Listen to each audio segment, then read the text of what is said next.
आप अगर बिहार के बच्चे को अंडमान दे रहे हैं तो जो बच्चा गरीब का बच्चा है वो तो जा ही नहीं सकता। आपने 50% तो कंपटीशन यही खत्म कर दिया। सर प्रोटेस्ट हम लोग कर नहीं रहे थे, हम लोग सब प्रोटेस्ट रोक रहे हैं। आपको नहीं पता, हजारों बच्चे पूरे ऑल ओवर इंडिया में इंतजार में बैठे हैं कि बस एक सिग्नल मिले और हम लोग सब जाके वहां धरना प्रदर्शन करते हैं। लेकिन जो बच्चा आज 22-23 साल का है वो तो पहले यही कोशिश करेगा ना कि हम किसी तरह से कोई एक सरकारी नौकरी में घुस जाए। उनके पास 3 ऑप्शन है सर, या तो फादर का बिजनेस संभाले जो उनके पास नहीं है, या तो कोई स्टार्टअप करे जिनकी पूंजी उनके पास नहीं है, और तीसरा है जो उन्होंने एजुकेशन हासिल किया है, एलिजिबिलिटी क्राइटेरिया तक पहुंच चुके हैं, तो बस एक बार कोशिश करके देख ले। मिडिल क्लास और लोअर मिडिल क्लास फैमिली के पास एक ऊपर लेवल में पहुंचने का बस एकमात्र जरिया होता है इंडिया में एक सरकारी नौकरी। क्या इन्हें कॉन्स्टिट्यूशनल बना देना, इनको स्टैट्यूटरी बना देना, जिसकी बात बार बार की जाती है कि इनको एक्ट ऑफ पार्लियामेंट हो तो थोड़ी सी अकाउंटेबिलिटी बढ़े, इन सब संरचनाओं में बदलाव की जरूरत है, या हम ये उम्मीद करें कि किसी दिन अच्छी नीयत जागेगी और चीजें सुधरेंगी? जिस समय अग्निवीर आया था उस समय सर बहुत सारे बच्चे अनियंत्रित तरीके से सड़क पर उतर गए थे, ट्रेन्स वगैरह जला दिए थे। खैर ये सब चीजें हुआ था बिहार में। उसमें कुछ बच्चों पर केस हुआ था, उसमें से एक बच्चा सुसाइड किया था ये कह के कि मेरा नाम अब केस में आ गया, अब तो मैं कुछ कर ही नहीं पाऊंगा जिंदगी में। क्या लगता है कि आप पर भी आरोप लग रहे होंगे कि कोचिंग माफिया है, ये लोग तो विद्यार्थियों को इंस्टिगेट कर रहे हैं, उनको भड़का रहे हैं, कैसे देखती हैं आप इन आरोप?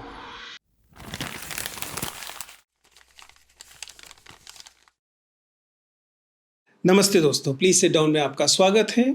हम लोग आपके सामने फिर से हैं एक बार एक और संस्करण कैजुअल टॉक का लेकर। आपको मालूम होगा कि एसएससी की परीक्षा को लेकर, खासतौर से फेज 13 एग्जामिनेशन को लेकर कितना असंतोष विद्यार्थियों में है। विद्यार्थी परेशान हैं, शिक्षक स्वयं अपने विद्यार्थियों के साथ खड़े हैं और इस चीज़ को लेकर चर्चा कर रहे हैं कि एसएससी परीक्षाएं जो हैं उनकी क्रेडिबिलिटी, उनकी साख पर क्या सवाल उठे हैं।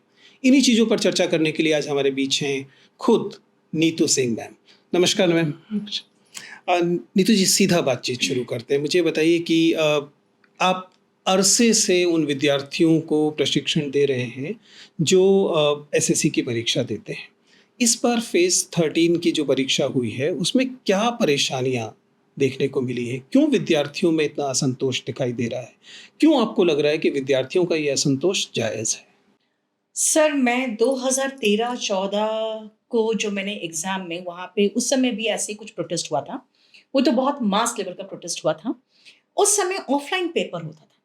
ऑफलाइन पेपर होते थे तो सरकारी स्कूल्स में होते थे। सरकारी स्कूल्स में जो टीचर्स होते हैं, सरकारी टीचर, वहां पे इन्विजिलेटर होते थे और वो पेपर होता था, आपको पता है हार्ड कॉपी, ऑफलाइन जो पेपर्स होते हैं वो होते थे। लेकिन जब ऑफलाइन पेपर जब आउट हुआ और जब हम लोग के पास पेपर्स आ गए एग्जाम के पहले, तो 2016 में जो सीपीयू का पेपर आउट हुआ और फिर और भी 2-3 पेपर्स आउट हुए, लगातार पेपर्स आउट हुए। इसके बाद ऑनलाइन पेपर कंडक्ट करने की बात हुई। तो शुरुआत में जो सीफी वगैरह को मिला तो आपको पता ही है कि जब एक बार ऑफलाइन से ऑनलाइन शिफ्ट हुआ तो लोगों को सबसे पहली बार 1 घंटा के बदले में 1.25 घंटे का पेपर के हिसाब से हुआ कि भाई आप ऑफलाइन से ऑनलाइन शिफ्ट हुए हो तो थोड़ा-सा आपको टाइम मार्जिन ज़्यादा दिया गया। ये सब चीज़ें धीरे-धीरे ठीक होने लगी। जो उस समय एक सर्वर प्रॉब्लम होता था, आप समझ सकते हो कहाँ 2016 कहाँ 2025 में बैठे हैं। तो सब चीज़ में बहुत इम्प्रूवमेंट हुआ है धीरे-धीरे।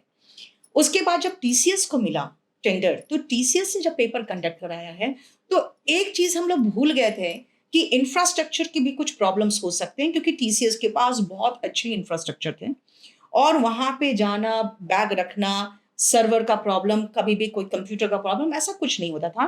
कभी इक्का-दुक्का सेंटर पे कभी ऐसा कुछ प्रॉब्लम भी हुआ है, तो वो मिटिगेट कर दिया गया, तुरंत ही वो ठीक-ठाक कर दिया गया। तो हम लोग जैसे कहते हैं ना कि हम लोग भूल गए कि भूख क्या चीज़ होती है, तो हम लोग और लग्ज़री में जाने लगे। अब एक दिन आपको पता चले कि आपके पास खाना ही नहीं है, तो सबसे पहले आप जितने लग्ज़री है, कम्फ़र्ट उन छोड़ के आप क्या करेंगे? सबसे पहले तो पेट भरने की बात हो जाएगी। यही चीज़ हुआ है कि हम लोग सबसे पहले टीसीएस के 3-4 खामियाँ थी। उन 3-4 खामियों को लेकर हम बार-बार एसएससी चीफ से मिल रहे थे और इस चीज़ को ठीक कराने की कोशिश कर रहे थे। अल्टीमेटली क्या पता चला कि हम लोगों को वो 4 प्रॉब्लम्स तो छोड़िए, हम लोग के पास अब हम लोग क्या लड़ाई लड़ रहे हैं, जब से ये एडिक्विटी आया है कि पेन एक ढंग का दे दो, आपके पास रफ पेपर नहीं है, आपका माउस काम नहीं करता, आपका कंप्यूटर कभी भी ब्लैंक हो जाता है। तबेलों में सेंटर खुला पड़ा हुआ है, जाने का कोई रास्ता नहीं है। आप पैदल चल के जाइए क्योंकि वहाँ तक की कोई सवारी नहीं मिलेगी, खेतों के बीच में है, बगल में डीजे है। आप जिस सेंटर में जा रहे हैं, अगर वो 2 दिन पहले उस सेंटर में पहुँच गए तो पता चल रहा है कि वहाँ कंप्यूटर ही नहीं लगा है। तो ये टेस्टिंग कब किया इन्होंने, कब उन्होंने ओके किया कुछ पता नहीं। वहाँ पे जो लड़कियाँ हैं वो 18-19 साल की लड़कियाँ हैं जो बन के वहाँ पे इन्विजिलेटर बैठी हुई हैं। फिर क्वेश्चंस में प्रॉब्लम आए। कुछ क्वेश्चंस ऐसे थे जो आउट ऑफ सिलेबस क्वेश्चंस थे, जो स्टैटिस्टिक्स वगैरह है वो सारे नहीं थे इसमें सिलेबस में। उससे भी क्वेश्चन आ गए, प्रोबेबिलिटी सिलेबस में नहीं था, उससे क्वेश्चन आ गया। उसके बाद 1-2 शिफ्ट में तो ऐसा हुआ कि आंसर जो सही थे वो टिक मार्क करके आ गए। और वहाँ पे अगर माउस नहीं चलेगा सर, 4 साल से जो लड़के तैयारी कर रहे हैं, 1 घंटा में अगर वो देखेंगे 5 मिनट मेरा ऐसे ही बर्बाद हो रहा है, वो बौखलाएँगे, वो गुस्साएँगे। और उसके बाद अगर एक का माउस नहीं चल रहा तो सभी को डिस्टर्बेंस हो गया। उसके बाद वहाँ बाउंसर्स रखे जा रहे हैं ताकि जो बच्चा हंगामा करे उसको पकड़ के पीट दो। एक शिफ्ट में तो ऐसा हुआ है 6 बजे एग्ज़ाम खत्म हो गया क्योंकि वहाँ पे कुछ परेशानियाँ हुई थी, कुछ लोगों ने हल्ला किया था, उन लोगों को 9 बजे तक बंद करके छोड़ दिया गया। एक जगह पे बाहर जब बहुत भीड़ हो गई, तो जितने लोग वहाँ पे एग्ज़ाम कंडक्ट करने वाले थे, उन्होंने खुद को बंद कर लिया कि भाई बाहर ऐसा इन्होंने टेरर फैलाया हुआ है कि ये सब तो आतंकवादी की तरह बिहेव कर रहे हैं। सर ऐसे लैंग्वेज यूज़ किए जा रहे हैं, बच्चों को कहा जा रहा है सबको लाइन लगा के ऐसे बैठ जाओ एकदम सीधा, नीचे बैठ जाओ। जैसे नहीं जेलों में होता है, उस टाइप का ट्रीटमेंट कर रहे हैं। ये आश्चर्यजनक है। अगर मैं इन सारे अकाउंट्स को समझने की कोशिश करूँ, तो इन्हें 2-3 कैटेगरीज़ में देख सकते हैं। पहला, असुविधा हुँ, बहुत बढ़ रही है। हुँ। दूसरा, हम देख सकते हैं कि कुछ अव्यवस्थाएँ भी हैं। क्या आपकी आशंका ये भी है कि इसमें अनियमितताएँ भी हैं? सर, सबसे पहले इन लोग का ये कहना है कि ये सब अनियमितताएँ ना हो, इसीलिए हम आपको आपके आस-पास के इलाके में सेंटर नहीं दे रहे क्योंकि आप कहीं सेटिंग ना कर लें। तो पटना के जो बच्चे हैं, बिहार के बच्चों को अंडमान दे दिया गया है। शोपिया के बच्चों को जो जम्मू-कश्मीर के पास से दिल्ली भेज दिया गया, वो भी ब्लाइंड स्टूडेंट को। ओह! अब आप सोचिए जो यहाँ से अंडमान जिसका सेंटर है, वो कौन से बच्चे हैं, जो बी, सी और डी ग्रुप के एग्ज़ाम देते हैं, जिनको आप 1000 के ऊपर अगर कोर्स भी नहीं ले सकते हैं वो, उसमें भी कहते हैं कि भाई मेरे पास इतने पैसे नहीं हैं। वो कहाँ से 15-20 हज़ार रुपए ये खर्च करके महत्वपूर्ण अंडमान बात जाएँगे? है, शायद दर्शक इस बात को समझ पाएँगे। वह ये है कि ये जो परीक्षाएँ हैं, ये परीक्षाएँ कोई बहुत उच्च पद की परीक्षाएँ नहीं हैं। ये ग्रुप सी और ग्रुप डी, ख़ास तौर से ग्रुप डी की परीक्षाएँ हैं, जिनके लिए जो एप्लीकेंट हैं, उनका आर्थिक सामाजिक स्थिति बहुत कमज़ोर होती है।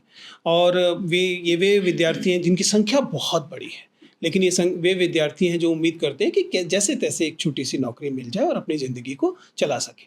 अगर उनको इतनी सारी अव्यवस्थाएँ और असुविधाएँ होंगी, उन पर इस तरह के दबाव होंगे, तो उनमें से कई सारे ड्रॉप आउट कर देंगे।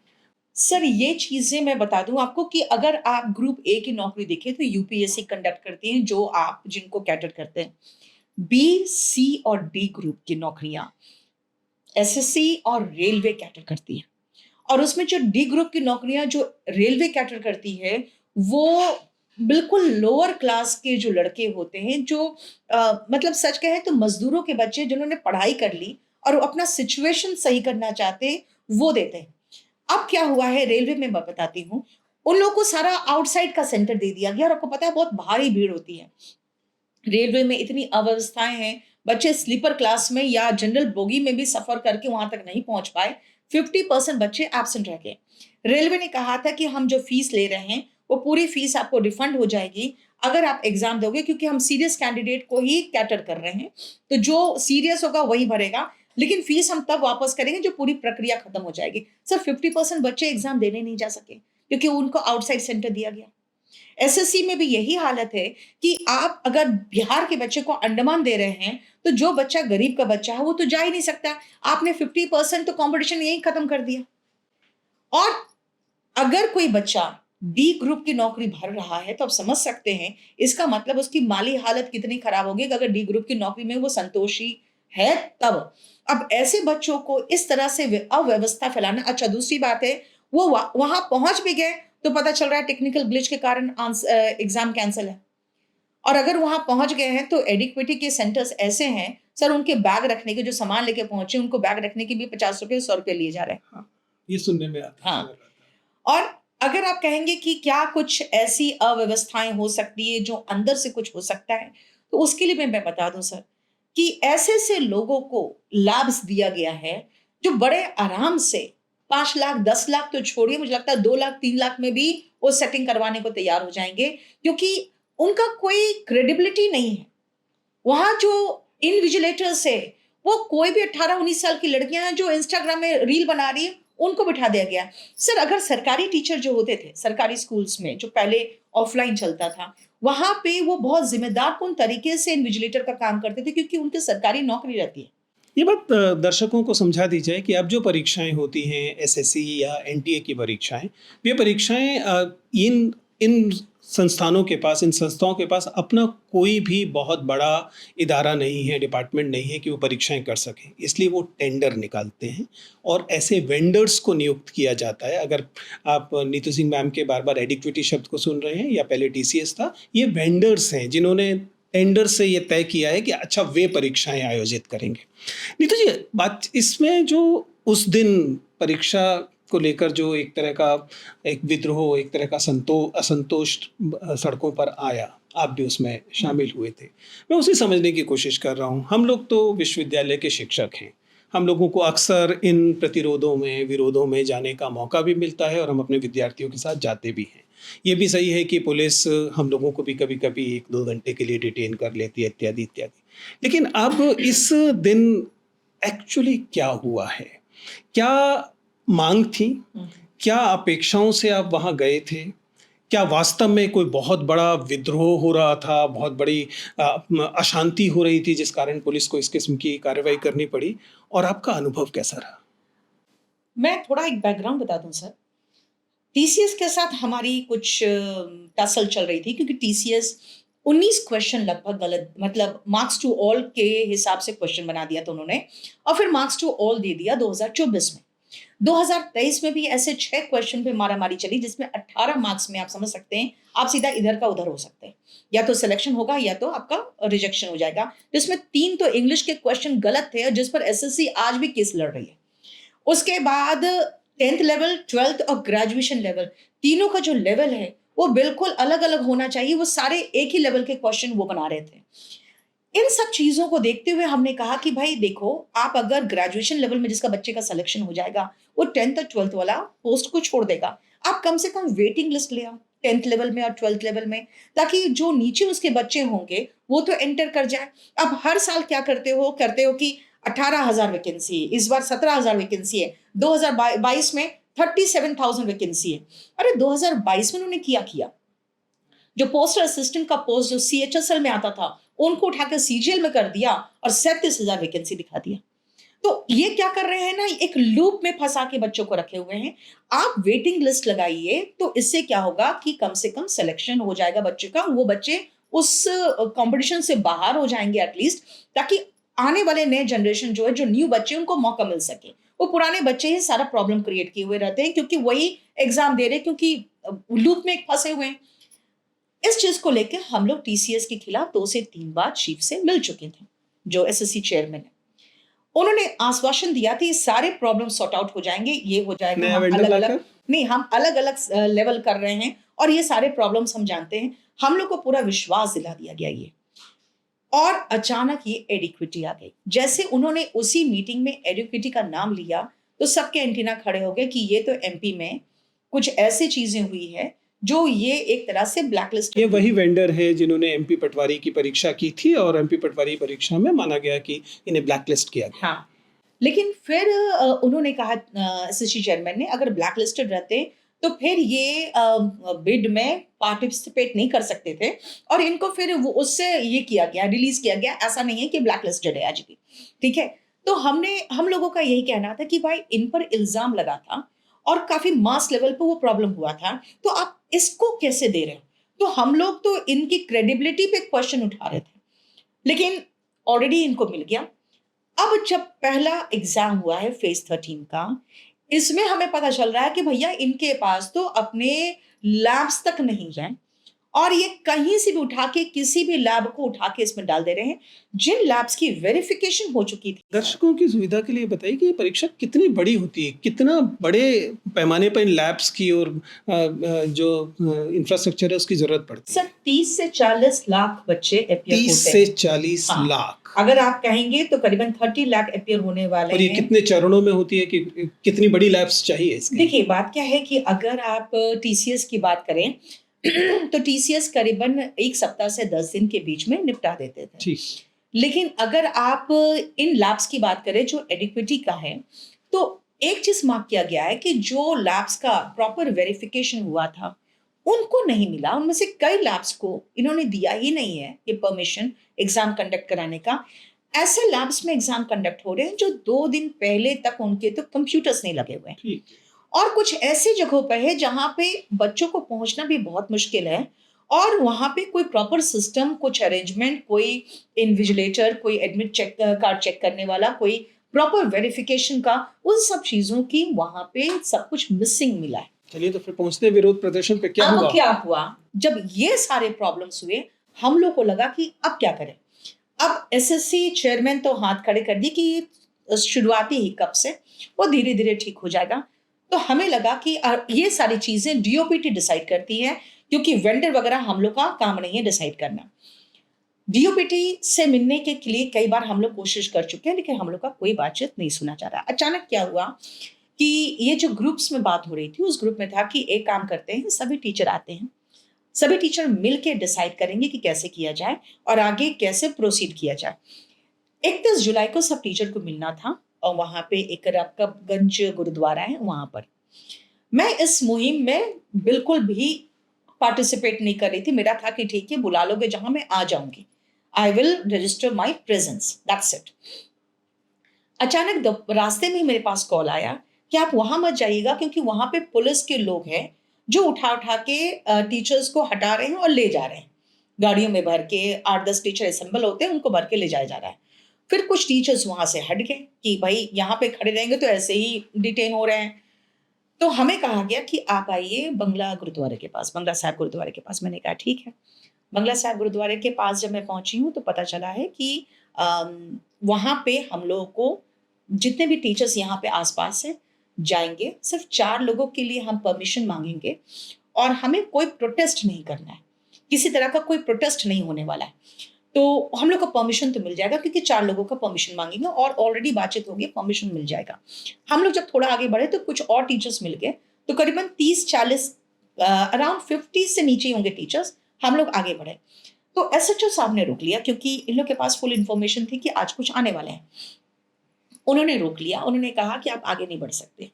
हमने कहा कि देखिए हम लोग को 4 लोगों का मिलने दीजिए और कुछ नहीं चाहिए हमें, हमें सिर्फ़ अपना विज्ञप्ति देना है कि भाई ये प्रॉब्लम से ये चीज़ें आपको निपटना होगा, नहीं तो बच्चे बहुत ज़्यादा उबाल है बच्चों के बीच में, बहुत डिससैटिस्फैक्शन है और हम सभी बच्चों को रोके हुए हैं सर, वो प्रोटेस्ट भी नहीं था। हम लोग कोई नारे लगाते हुए क्या कोई किसी के साथ हम लोग धक्का-मुक्की करने नहीं जा रहे थे। उन्होंने कहा ठीक है आप लोग का नाम आगे भेजेंगे तब तक आप लोग रुकिए। तब तक क्या हुआ 2-3 मिनट के अंदर ही गाड़ी भर के पुलिस आई और मैं वहाँ खड़ी थी, अचानक धाड़ से एक चाटे की आवाज़ आई। मैंने देखा इधर, देखा कि एक किसी ने पुलिस मतलब पुलिस फ़ोर्स तो दिख रही थी, लेकिन कोई एक व्हाइट टी-शर्ट में था जिसने एक टीचर को पीटा और पीट के उसके बाद उनको ऐसे गिराते हुए उनको मारने लगे। सारे जितने पुलिस वाले थे एक-एक पर काबू पाए। मुझे मैं पहले तो मैं ढकेली गई क्योंकि एक जो जिसको पकड़ने वाला था उसने मुझे ऐसे धक्का दिया और उसको पकड़ा। मैं ढकेली गई और उसके बाद मैं ढकेलते हुए उधर जाके गिरने वाली थी क्योंकि एक तो गिरा हुआ था जिस पर दूसरा सवार था और मैं उसी में लड़खड़ा के गिरने वाली थी। तब तक मैं दीवार को मैंने पकड़ के मैं संभल गई और वो मंदिर था। वहाँ पे हनुमान जी का मंदिर था। मेरी एक और 2 टीचर्स वहाँ पे लेडी टीचर्स थी, वो मंदिर के गेट तक वो पहुँच के भाग गई थी क्योंकि सारे लोग तितर-बितर हुए। अब देखिए पुलिस ने क्या किया, चारों तरफ से उन्होंने रस्सी लगा रखी थी। उतरने से पहले उन्होंने पहले पूरा एरिया को ऐसे कर लिया था कि टीचर्स भाग ना पाएँ। जो टीचर्स रोड की तरफ भाग के उधर क्रॉस कर गए, वो तो बच गए। बाकी तो सबकी पिटाई मतलब अच्छे से चाटा और थप्पड़ तो पड़ा ये है। खेदजनक है जब हम देखते हैं कि हाँ। वे शिक्षक जो कि उसके बाद हम लोगों को बसों में डाला गया, खींच के सबको बसों में डाला गया और जो एसएचओ 2 मिनट पहले कह रहा था मुझे कि आप लोगों के नाम जा चुके हैं, वहां से मीटिंग का समय मिलते ही आप लोग को बताया जाएगा, आप लोग यहाँ बैठिए। उन्होंने कहा आप तो मेरे रडार पे हो, ठीक है। तो मैंने सीधा तुरंत ही सरेंडर कर दिया। जब रडार पे कहा तो मैंने कहा देखिए भागने का तो मतलब नहीं है। जब हम कोई गलत काम नहीं किए हैं तो हम भागे क्यों? और हमने सब प्रोटेस्ट हम लोग कर नहीं रहे थे, हम लोग सब प्रोटेस्ट रोक रहे थे। आपको नहीं पता, हजारों बच्चे पूरे ऑल ओवर इंडिया में इंतजार में बैठे हैं कि बस एक सिग्नल मिले और हम लोग सब जाके वहां धरना प्रदर्शन कर दें। ये एक महत्वपूर्ण बात आप कह रहे हैं। आप कह रहे हैं कि विद्यार्थियों में असंतोष बहुत बहुत ज़्यादा है भयंकर है और वे अपने शिक्षकों की तरफ सर। देखते हैं। जंतर मंतर में ऑलरेडी 300 से 400 बच्चे एक एक टाइम पे जुड़ गए थे और वो लोग पूरा कंप्लीट वहां पे हंगामा शुरू कर चुके थे। इनफैक्ट उनको कोई भी कोऑर्डिनेट करने वाला, कोई भी टीचर मार्गदर्शन करने वाला प्रॉपर नहीं मिला, इसलिए वो लोग शांत रहे। क्योंकि हम लोग सर प्रोटेस्ट करने नहीं, हम लोग प्रोटेस्ट रोकने के लिए हैं। अदरवाइज बच्चे सड़क पे उतर जाते हैं। अच्छा, उसके बाद हम लोग को बसों में भर के सर 4 घंटे पूरे दिल्ली घुमाया गया। ये दिल्ली पुलिस का पुराना, हमारे जो शिक्षक और विद्यार्थी हैं वे जानते हैं, हाँ। पुराना सा तरीका है जिसमें जब आपको डिटेन कर लिया जाता है तो किसी एक जगह पर नहीं ले जाते, क्योंकि नियम ये है कि जब आप एक जगह पे ले जाएंगे तो फिर या तो आपको कोर्ट को बताना पड़ेगा या फिर आपको छोड़ना पड़ेगा। तो वो दिल्ली की सड़कों पर और अक्सर कभी नजफगढ़, कभी ढांसा ऐसी जगहों पर ले जाकर वहाँ की पुलिस चौकियों में रखते हैं। ये सामान्य पद्धति है। लेकिन आपने एक बहुत महत्वपूर्ण बात यहाँ की है जो जिसमें शायद मेरी ज़्यादा रुचि है, दर्शकों की रुचि होगी।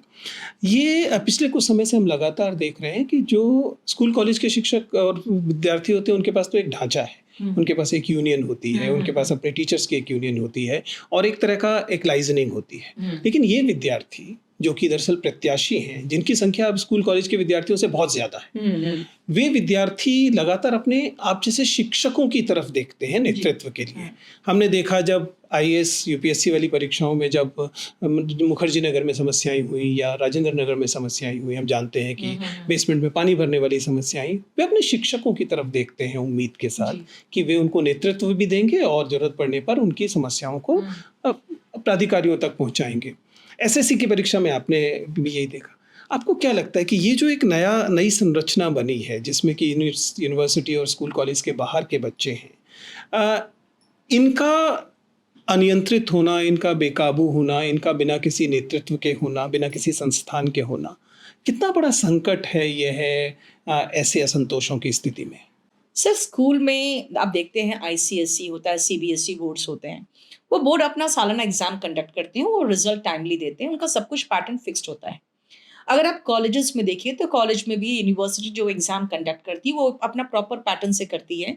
प्लस कॉलेजेस में आपने देखा होगा छात्र जो संघ होते हैं वो बच्चों के जो प्रॉब्लम्स होते हैं वो भी टाइम टू टाइम उठाते रहते हैं और मैनेजमेंट के साथ शामिल होके, कभी उनके अगेंस्ट होके वो सारी मांगे मनवाते रहते हैं।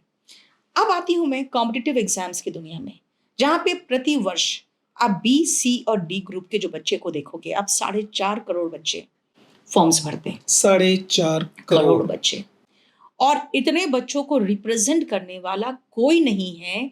अगर 1.5 साल से कोई रिजल्ट नहीं निकाला है सीपीयूएसआई का, 2024 का रिजल्ट नहीं आया। आप जिस संख्या की बात कर रही हैं वो दुनिया के बहुत सारे देशों की जनसंख्या से ज्यादा है। यही बात, इतने सारे विद्यार्थी अनरिप्रेजेंटेड हैं। अनरिप्रेजेंटेड है, वो किधर जाएंगे? अगर जो रेलवे है वो 5 साल के बाद वैकेंसी निकाल रहा है, उनका कोई कैलेंडर नहीं था। बच्चे 2019 में जब उन्होंने देखा कि वैकेंसीज आई है, सर 2 करोड़ बच्चे आए एग्जाम्स देने के लिए, मतलब फॉर्म वगैरह भरने के लिए। अब आप सोचिए उनसे इतने पैसे लिए गए, 500 करीबन उनसे फीस लिया, 1000 करोड़ रुपया, और वो कहा गया कि ये फीस हम रिफंड कर देंगे, अगर बच्चे एग्जाम देंगे हम सिंसियर बच्चों को रिफंड करेंगे। सर आज तक वो रिफंड प्रॉपर तरीके से नहीं आया है। 2023 में इन लोगों को लगा कि चलो शायद अब वैकेंसी अच्छी आएगी क्योंकि इलेक्शन आ रहा है, उसमें भी 5000 वैकेंसी दिया। फिर उन्होंने कहा कि नहीं नहीं, हम एक काम करते हैं, कैलेंडर निकालते हैं। उन्होंने कैलेंडर निकाला, डी ग्रुप की वैकेंसी इंक्रीज करने के लिए रिक्वेस्ट करते रह गए बच्चे, नहीं हुआ। वेटिंग लिस्ट के लिए बोलते रह गए, वो भी नहीं हुआ। और 1.5 साल हो गया है ये पूरा आए हुए जो इनका कैलेंडर है, उसके बाद अभी तक कोई भी प्रक्रिया समाप्त नहीं हुई है। अब मैं आती हूँ एसएससी में। एसएससी सीजीएल 2023 भी केस चल रहा है कोर्ट में। हालांकि अपॉइंटमेंट हो चुके हैं बच्चों के, उन लोग नौकरी कर रहे हैं। 2024 भी चला गया है कोर्ट में, उसमें भी सेम प्रॉब्लम था। टीसीएस के साथ वही क्वेश्चन वगैरह की बात कर रहे हैं हम जो आप, इसमें भी वेटिंग लिस्ट नहीं है। और वो सारे प्रॉब्लम्स के बाद अब जब नया प्रॉब्लम आया है तो एडिक्विटी ऐसा आ गया है कि जिनको एग्जाम कंडक्ट कैसे कराना है वो भी उनके पास इंफ्रा नहीं है। अब ये जो बच्चे हैं ये किन के पास जाए? इनके पास ना कोई छात्र संघ है, ना इनके पास कोई यूनिवर्सिटी है जहां पर ये अपने ग्रीवांसेस रख सके, और ना ही एसएससी के पास कोई ढंग का ग्रीवांस सेल है जो इनके ग्रीवांसेस को सुने और उसका सॉल्यूशन दे। अब इनकी नजर पड़ती है किन पर? तो उन टीचर्स पर जो टीचर्स सालों से इनको पढ़ा रहे हैं और इनके पेन एंड सफरिंग को देख रहे हैं। सर हम आपको मोटिवेट कर सकते हैं, आप पढ़ो पढ़ो पढ़ो, लेकिन कब तक मोटिवेट करेंगे? अगर आप देखेंगे ना रिजल्ट आ रहा है, रिजल्ट आ भी रहा है तो एग्जाम में मार्क्स टू ऑल 19 क्वेश्चन को दे दिया जा रहा है, 10-10 सवाल गलत है, कोई कुछ नहीं कहने वाला। आपसे गलत सवाल आप दे रहे हैं, 100 रुपया आप मुझसे ले रहे हैं पर सवाल का, और 10 सवाल गलत दे रहे हैं, और डायरेक्टर एसएससी के कहते हैं कि ये पैसा हमारे जेब में थोड़े जा रहे हैं, आप ऑफेंसिव हो रहे हो, ये पैसे तो सरकार को जाते हैं, उससे रोड्स बनता है। अरे यार, आप हमसे अपनी गलतियों के पैसे वसूलेंगे और उससे रोड बनाएंगे। अच्छा, दूसरी बात है कि आप 1000 किलोमीटर दूर भेज दे रहे हैं और उसके बाद कहते हैं हम भी तो धक्के खाते थे। भाई आप 40 साल पहले धक्के खाते थे, यानी भारत आज भी 40 साल पुराना ही हालत में रहेगा? क्योंकि ये तो सर सैडिस्टिक प्लेजर है, ये हम झेले तो तुम क्यों नहीं झेलोगे? ये आश्चर्यजनक है। मैं इसमें कई सारी व्यापक स्तर की समस्याएं देख पा रहा हूँ। जी। अगर एक देश में 4 करोड़, 4.5 करोड़ लोग सरकारी नौकरियों की तरफ देख रहे हैं, इसका मतलब है कि उनके तमाम रास्ते या तो बंद हैं और उनके पास बहुत कम गुंजाइश अपने सपनों को, सपने भी क्या, अपनी ज़िंदगी को सहूलियत से चलाने की संभावना वाले हैं। क्यों? क्यों ऐसा हो रहा है? सर आप किस फैमिली से आए हैं आपको पता होगा, मैं किस फैमिली से आई हूँ मुझे पता है।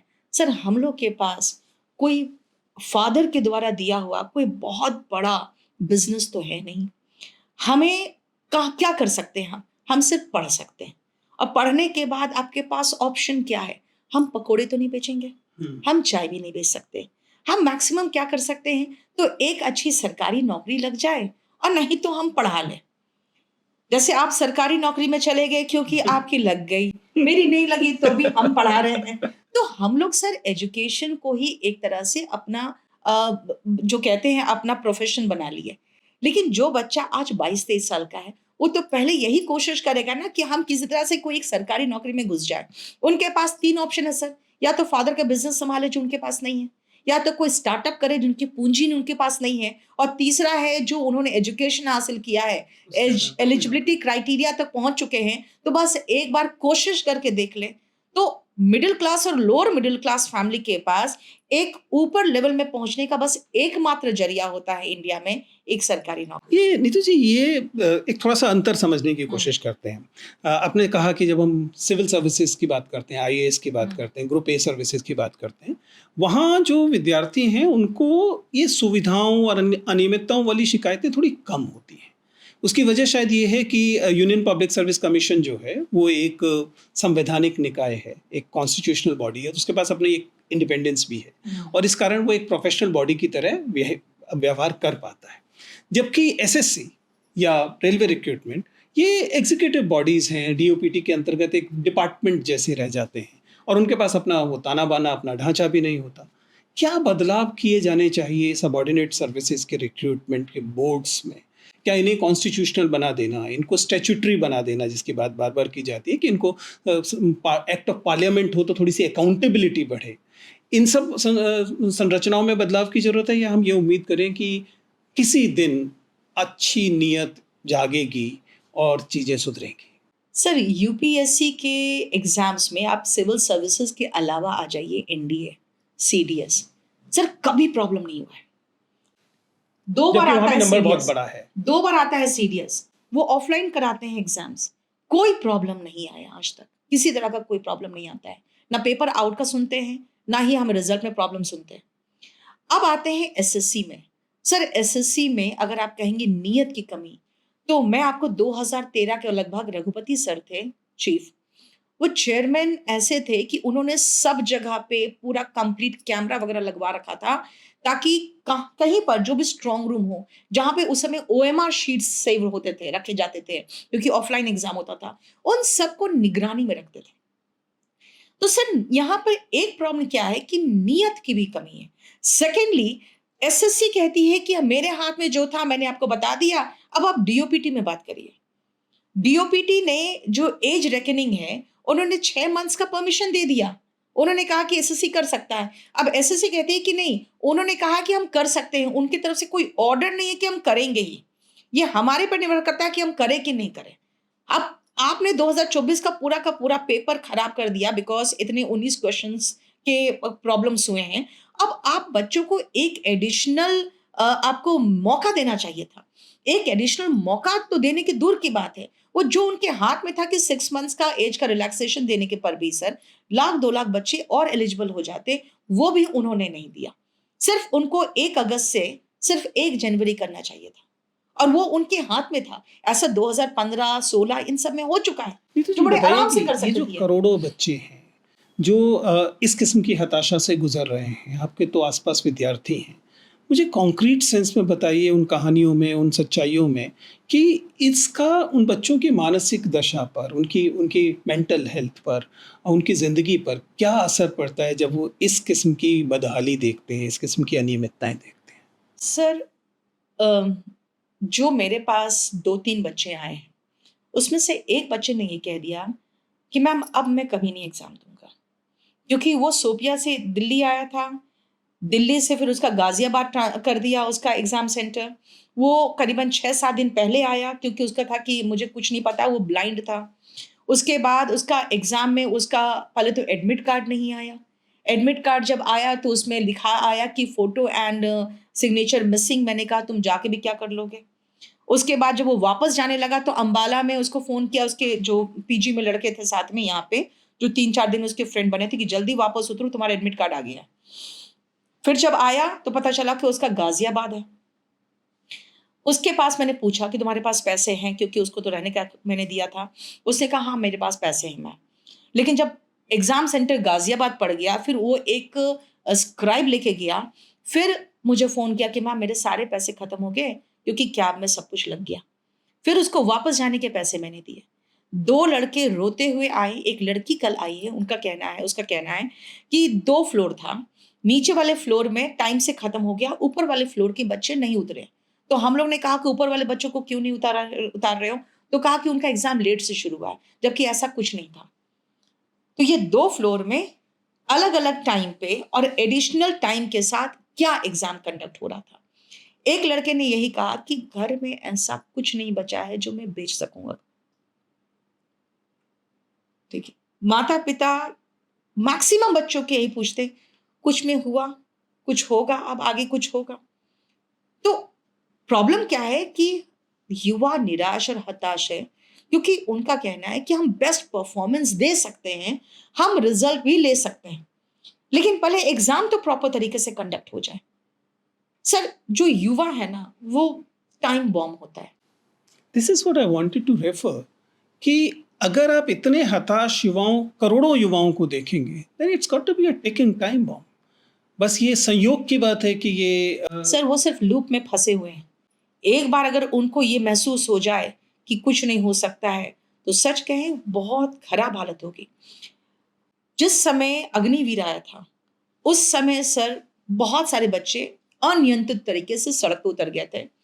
ट्रेन्स वगैरह जला दिए थे। ख़ैर ये सब चीज़ें हुआ था बिहार में। उसमें कुछ बच्चों पर केस हुआ था। उसमें से एक बच्चा सुसाइड किया था। ये कह के कि मेरा नाम अब केस में आ गया, अब तो मैं कुछ कर ही नहीं पाऊँगा ज़िंदगी में। ये कह के सुसाइड किया था। उस समय हम देखते थे कि बच्चे एक बहुत जज़्बा के साथ कि आर्मी में भर्ती होना है। चाहे वो एक्स ग्रुप हो, वाई ग्रुप हो, एनडीए हो, सब में भर्ती होने के लिए एकदम पूरे उत्साह के साथ आता था। अब सर 4 साल की नौकरी हो गई है।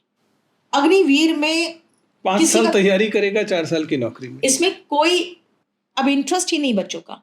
एनडीए में बच्चे कम हुए क्योंकि उस समय क्या था, वो एक्स ग्रुप और एनडीए दोनों की तैयारी एक साथ करके वो 2-2 एग्ज़ाम की तैयारी कर लेता था। अब जब एक्स ग्रुप नहीं है, तो एनडीए में भी कम बच्चे हो गए। उनको अच्छे कैंडिडेट्स नहीं मिलेंगे सर, अगर मास को इस तरह से उन लोग अपने से दूर करेंगे। 4 साल की नौकरी एक युवा के लिए और एक 60-70 साल का जो मिनिस्टर है, वो फिर से ललायत रहता है, मैं फिर से मिनिस्टर बनूँ। तो ये खराब लगता है। और जितने युवा हैं, वो कुछ आपसे भीख नहीं माँग रहे। वो ये नहीं कह रहे हैं कि आप वैकेंसी और बढ़ा दो। वो कह रहे हैं उनको जो भी वैकेंसी उनको प्रॉपर तरीके से फुल तो कर दो आप। That's it. क्या लगता है कि क्या कॉन्क्रीट ठोस मांग की जा सकती है सरकार से इन विद्यार्थियों द्वारा, आप लोगों के द्वारा, कि कम से कम इतना सुनिश्चित किया जाए ताकि विद्यार्थियों का अपने गणतंत्र पर भरोसा बना रहे? सर, आप यहाँ पे सिग्नेचर व्यू अपार्टमेंट में बैठे हुए हैं। आप अच्छे से समझ सकते हैं। आप शायद गए होंगे, आपके ही कॉलोनी के 2-4 लोग गए होंगे डीडीए के पास कि हमारा ये थोड़ा पिलर टूट रहा है और ये जो टावर है इसमें थोड़ा प्रॉब्लम है। उन लोगों ने आके इंस्पेक्शन किया और कहा कि ये पूरा-पूरा सिग्नेचर व्यू अपार्टमेंट पहले गिरेगा, फिर बनेगा। हमारे साथ भी वही हुआ। हम गए एसएससी के पास कि टीसीएस में ये खामियाँ हैं, इनको ठीक कर दो। उन्होंने कहा नहीं, अब पूरा टूटेगा और फिर से बनेगा।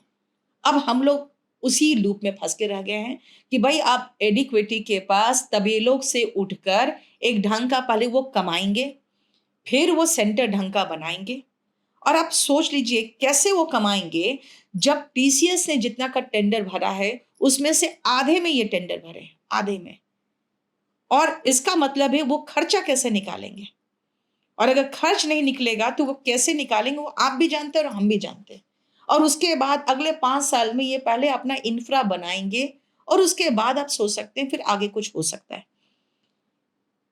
इनका कहना है चेयरमैन साहब का कि अभी जो शुरुआती जो प्रॉब्लम्स है वो हम लोग देख रहे हैं, वो निपट रहे हैं। तो क्या वो 2 और चांसेस देंगे बच्चों को? जो 6 महीना जो ऑलरेडी दिया हुआ है डीओपीटी ने, वो आगे देने में इनका दिल इतना कलप रहा है कि हम कैसे दे दें? ये क्या एक्स्ट्रा चांस देंगे? 2024 में सारा का सारा प्रॉब्लम हुआ है। उन बच्चों को तो कम से कम एक्स्ट्रा चांस मिलना चाहिए ना एक बार। वो मुझे भी देने आपसे को बात तैयार करके नहीं है। बड़ा रोचक ये अनुभव हो रहा है, हुँ, क्योंकि अगर आप देखेंगे तो आप महसूस करेंगे कि ये जो मुखरता, जिस हुँ, मुखरता के साथ आप इस बात को कह रहे हैं, जिस काम में आप हैं उसमें इसकी कीमत हुँ, चुकानी पड़ती होगी। जी। क्या लगता है कि आप पर भी आरोप लग रहे होंगे कि कोचिंग माफिया है, ये लोग तो विद्यार्थियों को इंस्टिगेट कर रहे हैं, आप ये उनको भड़का रहे हैं। कैसे देखती हैं आप इन आरोप? सर 2 बात मैं बताना चाहूँगी। जब मैं क्लास में पढ़ाती हूँ, मैं कहती हूँ इंग्लिश मीडियम के कितने बच्चे हैं? हिंदी मीडियम के कितने हैं? सर दोनों को लेकर साथ में पढ़ाती हूँ। आफ्टर 2 मंथ्स इंग्लिश मीडियम का बच्चा कहता है कि मैम आपने तो वो सारी चीज़ें बताई जो हम लोग स्कूल में कभी सुने ही नहीं थे कि ऐसा भी कुछ होता है ग्रामर में। हम लोग को सिर्फ टॉक इन इंग्लिश बोला जाता था। इंग्लिश बोलना कैसे है, स्ट्रक्चर फॉर्मेशन कैसे है, किस पार्ट ऑफ स्पीच का क्या इम्पोर्टेंस ये तो हम यहाँ पढ़ रहे हैं। इसका मतलब सबसे पहले कि अगर हमें माफिया बोला जा रहा है, तो पहले आप बताइए कि स्कूल का एजुकेशन में जो टीचर्स हैं, उनको हम क्या कहेंगे, जो उनको प्रॉपर एजुकेशन भी नहीं दे पाए, जिनके कारण वो हमारे पास आए। ठीक है। अगर स्कूल का एजुकेशन का सिस्टम ठीक होता, तो हम ऐसे ही खत्म थे। हम तो होते ही नहीं। फिर तो वो सीधा-सीधा एग्ज़ाम देते, पहली चीज़। दूसरी बात है कि हम लोगों पे अगर जो आप कह रहे हैं, हम लोग पे बहुत ज़्यादा एक प्रेशर होता है, क्योंकि हमारे पूरा फैमिली इस बात को कहता है, "तुम क्यों आगे हो?" बच्चे कहते हैं, "मैडम आप ही हो जो हमारी उम्मीद हो।" दोनों तरफ से हम पिसते हैं। एक और चीज़, पिछले 4 दिनों से मैंने क्लास नहीं लिया है। वो नुकसान फुल कैसे? प्रेशर है सबकी तरफ से कि भाई आप क्लास हमने एडमिशन ले लिया और मैडम का क्लास ही नहीं हो रहा है। तो ना क्लास ले पाती हूँ, घर से प्रेशर, माँ परेशान, बेटा दुखी। जिस दिन यहाँ डिटेन कर लिया गया उसके दूसरे दिन मेरे बेटे का एग्ज़ाम था। रात को 10 बजे मैं घर पहुँची हूँ तब वो पढ़ना शुरू किया। उसके पहले उस उसके जो ट्यूटर थे, वो मेरे एक स्टूडेंट ही है पहले का, वो पूरा भरपूर टाइम देता है, लेकिन उसका कहना है कि कैसे मैं पढ़ाता? ये बार-बार कभी बाथरूम जाने के नाम से, कभी बाहर जाने के नाम से, वो बार-बार देख रहा है कि मम्मी कहाँ है? वो आपको मैसेज कर रहा है, आप जवाब नहीं दे रही हो क्योंकि मेरा मोबाइल तो मेरे पास था ही नहीं। तो वो रील्स में, वीडियोज़ में देख रहा है मम्मी की क्या हालत है और सब में जगह पे था कि मुझे पुलिस पकड़ के ले जा रही है। जब मैं 10 बजे गई हूँ, तो देख के उसका चेहरा खिल गया, उसके बाद उसने 2-3 घंटा पढ़ा है। क्या रिज़ल्ट देगा मुझे नहीं पता। तो सर बात क्या है ना, हम सब तरफ से पीसे हुए हैं। इधर से बच्चे कहते हैं मैम आप उम्मीद हो, घर वाले कहते हैं तुम्हें क्या? तो हम लोग की हालत तो वही है, ना घर का ना घाट नहीं, का। एक शिक्षक होने के नाते मैं आराम से इस बात को समझ सकता हूँ कि अपने विद्यार्थियों के साथ खड़ा होने के लिए कीमत चुकानी पड़ती है। बहुत बड़ी कीमत है। मेरी तरफ से, तमाम पीएचडी टीम की तरफ से आप लोगों को बहुत-बहुत शुभकामनाएँ। मैं आपका आभार व्यक्त करता हूँ दरअसल कि आप अपने विद्यार्थियों के साथ इतनी मजबूती से खड़े हैं। मैं उम्मीद करता हूँ कि इस लोकतंत्र की, इस सरकार की कुछ जो करवटें हैं, वो पॉजिटिव होंगी, कुछ सकारात्मक होंगी। शुक्रिया आपका। Thank you.